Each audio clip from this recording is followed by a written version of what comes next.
You know, it's funny, living where I've always lived in my life, everything has always been far away from me. I grew up in a small town in Ohio called Holloway. I think the population there is like maybe 200 people, 300 people, something like that. No grocery store, no gas station.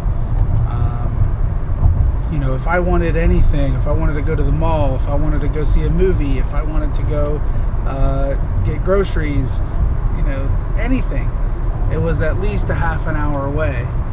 And so no matter where I've lived since growing up there, it never feels like a long drive when I have to go, you know, 30, 40, 50 minutes, an hour.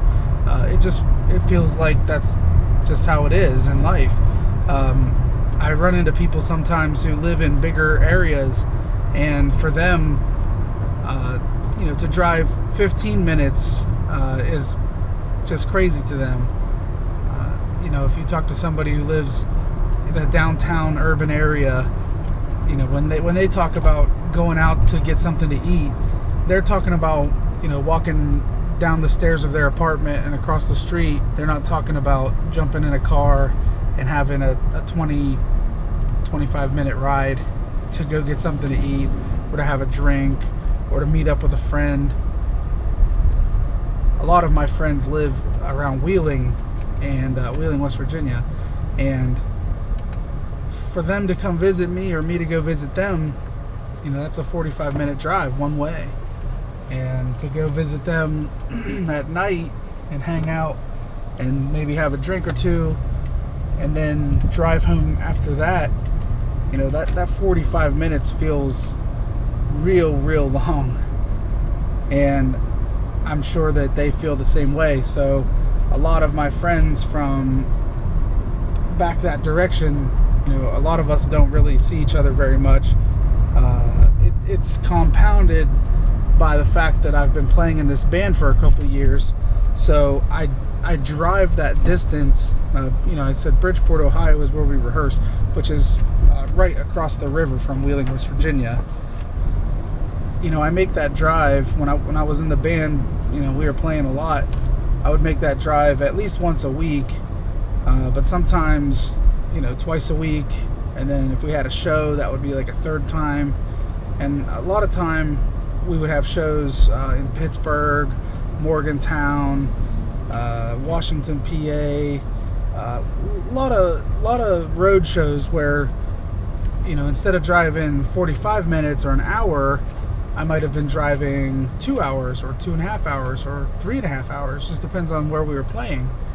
So you get into this mindset of, I drive that distance all the time for the band, and when I don't have a show or I don't have a rehearsal, it's a great opportunity for me to just stay in. It's a great opportunity for me to avoid a drive. So it's, I don't want to blame the band for, like, you know, not being able to keep in touch as much with my friends.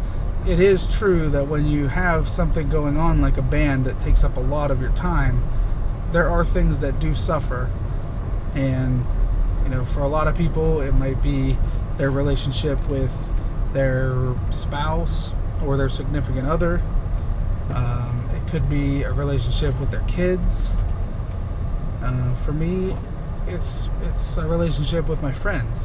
If all my friends lived right down the street from me or right around the corner, it wouldn't matter, because when I wasn't playing, I could just skip over to their house and hang out and watch a movie or get some dinner. And in theory, it sounds like a no-brainer to spend as much of your free time as you can doing things that you love with people that you love. But, you know, in practice, downtime is downtime. When I have a day off, I like to maybe sleep in, maybe lay around the house all day, you know, maybe get a few things done, like some laundry or mow the grass. Me and the missus will watch some TV shows on the DVR, or watch something on Netflix, or we'll watch something on YouTube. But it's a very low stress environment You know, that's one of the reasons why it is hard to spend a day off doing other things, because a day off is a day off.